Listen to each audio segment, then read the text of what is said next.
Selamat siang semuanya. Di sini saya akan menjelaskan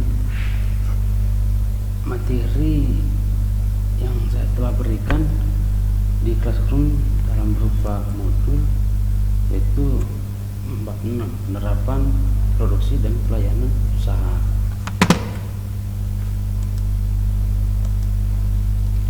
Penerapan produksi merupakan implementasi dari perencanaan yang telah dibuat sebelumnya, khususnya pada perencanaan produksi.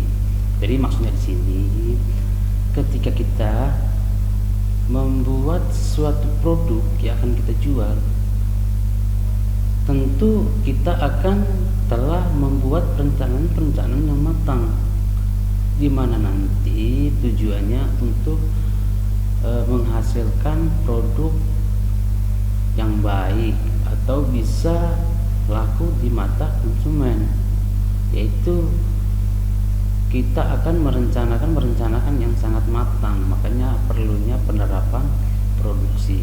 Ini adalah maksud dari penerapan produksi ini.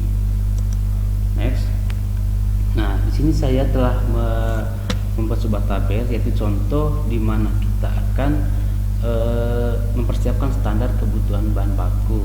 Itu adalah salah satu perencanaan untuk membuat sebuah produksi. Ini adalah contohnya, yaitu satu buah lampu hias, atau jenisnya usaha jenis hias dari lampu besi bekas. Nah, ini bukan lampu ya, ini maksudnya lampu, cuman salah ketik dari saya. Pertama, besi bekas, ukuran dan jumlahnya 5 mili per 1 kilo, mereknya Siku. Terus kedua, lampu bolam 3 watt per 1 buah, mereknya Philips. Terus ketiga, peralatan dekorasi tambahan 2 hiasan, mereknya Kuningan. Ini adalah salah contoh untuk persiapan bahan baku untuk membuat sebuah produksi. Nanti kalian tinggal kembangkan saja. Kalau misalnya kalian mau membuat sebuah usaha atau produksi, nanti kalian buat sendiri nama bahannya, terus ukuran atau jumlahnya, merek. Ini Bapak di sini cuma untuk memberikan contoh saja di sini. Lanjut. Nah, mempersiapkan bagian tahap alur produksi.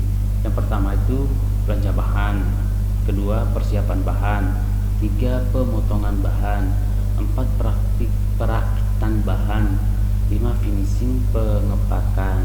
Nah, yang pertama ini belanjaan bahan.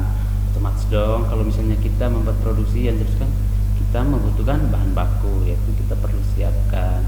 Nah, terus persiapan bahan, maksudnya persiapan bahan ini apa saja bahan yang kita butuhkan untuk bisa menciptakan sebuah produksi. Nah, kita harus perlu persiapkan itu. Terus pemotongan bahan atau pembuatan, atau biasa juga disebut kerangka produksi, kita harus membuat potongan-potongannya. 4 perakitan bahan, yaitu dalam pembuatan bahan sudah ya. Habis itu finishing, yaitu terakhir itu pengepakan atau barang siap dijualkan. Terus ketiga, menyiapkan standar operation produk atau SOP. SOP ini sangat berlaku di sebuah perusahaan. Ini sangat penting mereka buat SOP ini, baik itu dalam proses penjualan, dalam manajemen perusahaan, terus untuk karyawan. Ini sangat diperlukan di dalam sebuah perusahaan, SOP. Kalau misalnya juga kalian membuat sebuah produksi atau usaha, tentu kalian sangat membutuhkan SOP ini. Apa sih tujuan dari SOP ini? Yaitu bagaimana kita membuat sebuah peraturan yang bisa menghasilkan kegiatan yang sangat baik. Maksudnya aturan-aturan yang ada di dalam sebuah perusahaan ini sangat penting, entah itu dari waktu pengerjaannya, terus kedua bagaimana kita melakukan pelayanan, bagaimana kita kita mempromosi barang gitu. Ini adalah SOP, itu manajemen dalam sebuah usaha. Ini kalau misalnya di perusahaan-perusahaan, kalau misalnya kalian nanti kerja di perusahaan, ini SOP ini sangat penting ada di dalam perusahaan, standar operation produk. Terus kedua, membuat standar pengerjaan produksi. Itu standar pengerjaan produksi, yaitu menyiapkan tenaga kerja. Nah, ketika kamu melakukan buka usaha perusahaan, pasti dong kalau misalnya kalian tuh harus membutuhkan tenaga kerja. Walaupun sekarang itu sudah eranya globalisasi atau eranya teknologi, tetapi kalian perlu juga masih membutuhkan namanya tenaga kerja atau biasa disebut dengan karyawan. Terus menyiapkan perlengkapan produksi. Ini juga sangat penting ya, menyiapkan perlengkapan produksi. Nah, perencanaan khusus sebagai perlengkapan produksi. Itu kita membahas tentang kemasan. Kemasan adalah salah satu cara untuk mengenalkan identitas produk usaha kepada konsumen. Idealnya, tenaga pemasaran atau produsen menyediakan informasi dan poin-poin yang spesifik dan detail untuk mengukur tujuan yang hendak dicapai dalam desain kemasan dengan tepat. Nah, jadi ketika kita membuat sebuah produk, tentu kita juga membutuhkan yang namanya pengemasan, itu kemasan atau bisa juga pembungkus. Loh, terus kenapa harus ada juga sebagai mengenal identitas produk?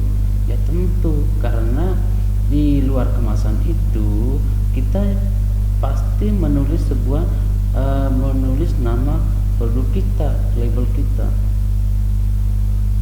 Nah, di situ kita bisa tahu bahwa ini cara untuk mengenal identitas produk kita. Semakin banyak juga orang membeli produk kita dalam bentuk kemasan ini, semakin banyak juga orang tahu nama identitas produk kita. Itu adalah salah satu contoh sederhana untuk promosi. Nah, manfaat dan fungsinya. Pertama, melindungi produk. Manfaat dari kemasan tadi ya. Kita tahu dong kalau misalnya kita dengan melakukan pembungkusan sebuah produk, itu adalah salah satu untuk melindungi produk yang kita ciptakan. Terus salah satu juga daya tarik masyarakat, daya tarik konsumen.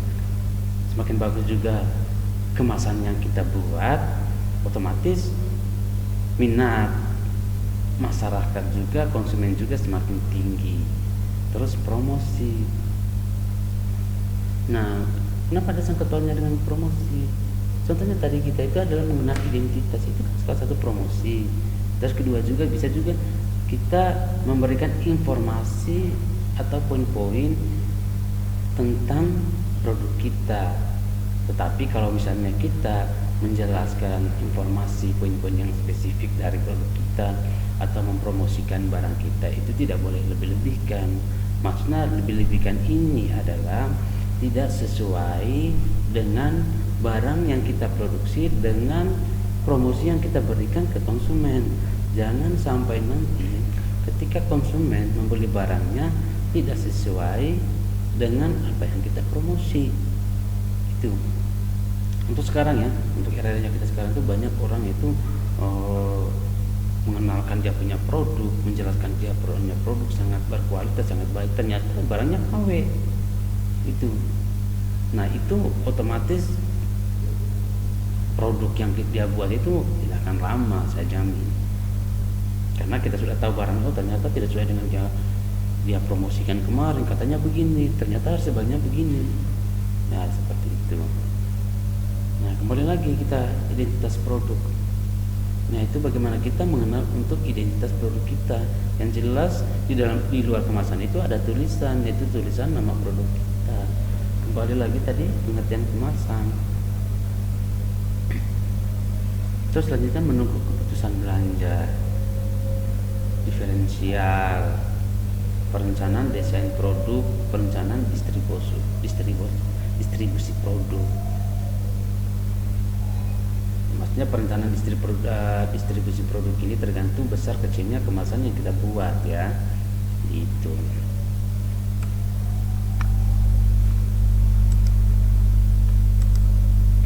Jadi itu ya tentang penerapan produksi dengan